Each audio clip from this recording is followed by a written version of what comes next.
As if the first ever indictment of a former president wasn't enough to digest this week, Tennessee pushed the political world into a further tailspin. The GOP dominated House voting to expel two young Democratic lawmakers because they had taken part in a gun control protest.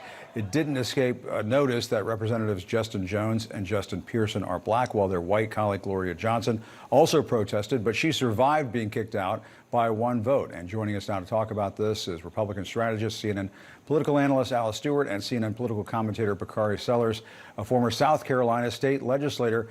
Bakari, I have to start with you first because I got to wonder what would have been like for you to be in the thick of this. How did we get here? That's a good question. I mean, and how would I have felt to be in the thick of this? I don't think that at the period of time I was elected from 2006 to 2014, the temperature was what it is today. The fact is, I think Republicans in the Tennessee General Assembly just shot themselves in the foot. They didn't want these young black men, or they probably looked at them as these young colored boys, to be able to speak up and use their words and use their courage and do the things that they felt should be done. But yet and still, they made them martyrs. They put them on a pedestal. Now everybody knows Justin and Justin. And the fact they did it without any regard to their white colleague, Gloria, who's actually an ally, who is a hero herself, it just shows you what this was about. This was about putting two young Negroes in their place. And I think it backfired, similar to 1966 and Julian Bond.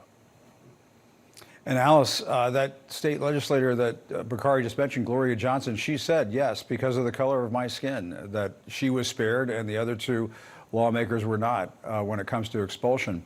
Let me ask you, Alice, the Republican Party in Tennessee, they hold a supermajority in the General Assembly there. Is this what you wanted to see this week from state lawmakers there in Tennessee? Was this a mistake? Did they go too far? What do you think? It is not what I wanted to see. Yes, they made a mistake, and yes, they went too far. I think this absolutely could have been handled by just censuring these legislators and potentially maybe removing them from their committee assignments, and they certainly would have gotten the message. And I've spoken with one of the representatives that made this decision, and they said it was very difficult. It was a very emotional day. But when they looked at the footage and talked with people that were there on the day of these protests, they saw the two Justins acting a little bit more aggressively than the woman who was not expelled from the legislature. They saw them going up into the balcony and inciting the crowd and really furthering the intensity of these protests. And look, I give all three of them great courage for standing up for what they believe in and standing up for what they want to see in terms of enacting legislation. But many people know, and Bakari knows this, having been in the legislature, in order to affect change and have meaningful legislative outcomes, you need to have common ground, you need to have communication, you need to have civil discourse on these issues.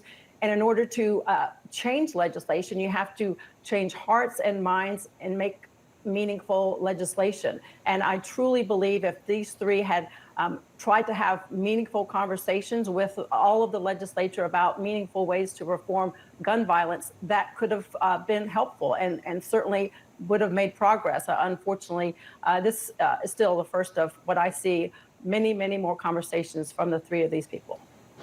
And Bakari, what do you see in terms of this being an assault on democracy at the state level in Tennessee? Did you view it that way?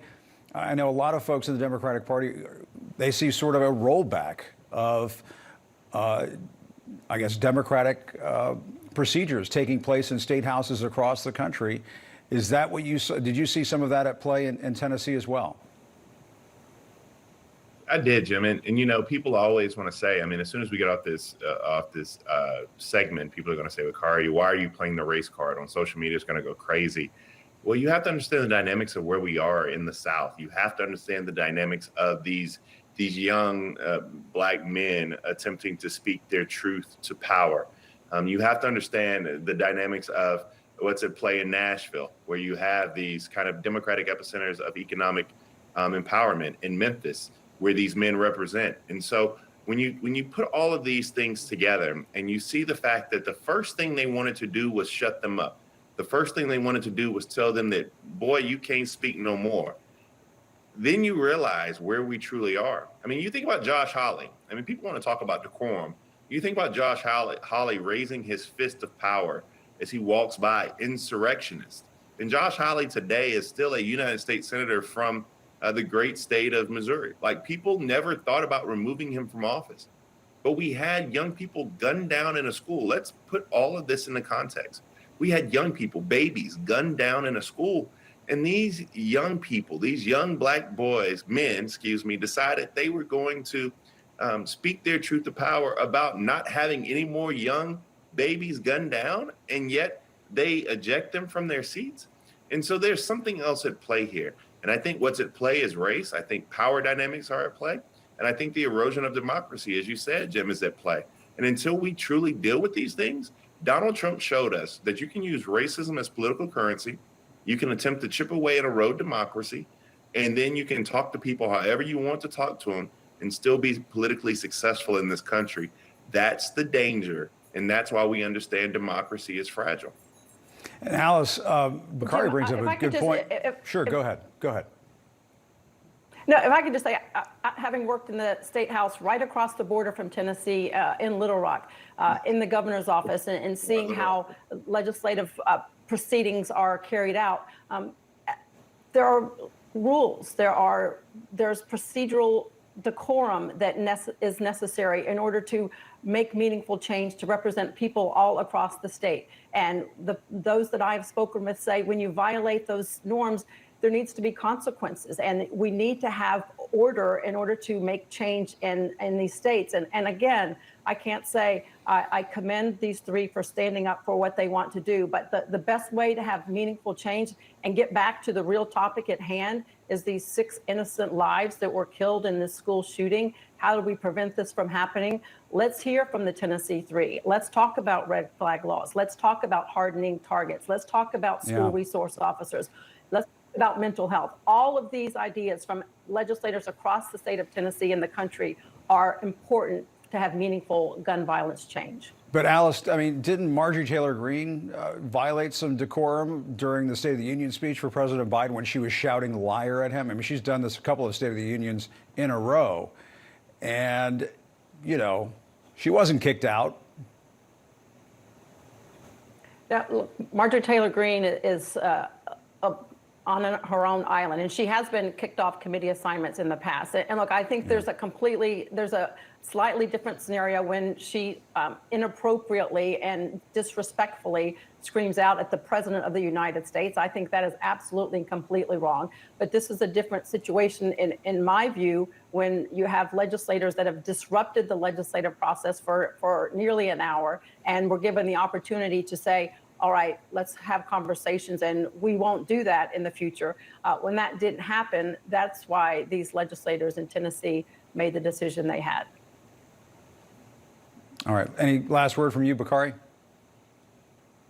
Yeah, I mean, I think that, with respect to Alice and everyone else, we saw John Lewis, the great John Lewis, take a seat on the floor of the United States Congress. We see these acts of civil disobedience happen all the time. It's civil disobedience. They broke no laws. They committed no crimes. They violated decorum in a General Assembly, committed acts of civil disobedience. And yet you have lawmakers who actually violate real crimes, commit DUIs, who beat their wives, et cetera, and they still get a chance to sit. So let's actually add context to this and understand what they did in Tennessee was about race, was about power, and was about eroding democracy. Shame on Tennessee. All right, Bakari Sellers, Alice Stewart, thanks so much. Appreciate it.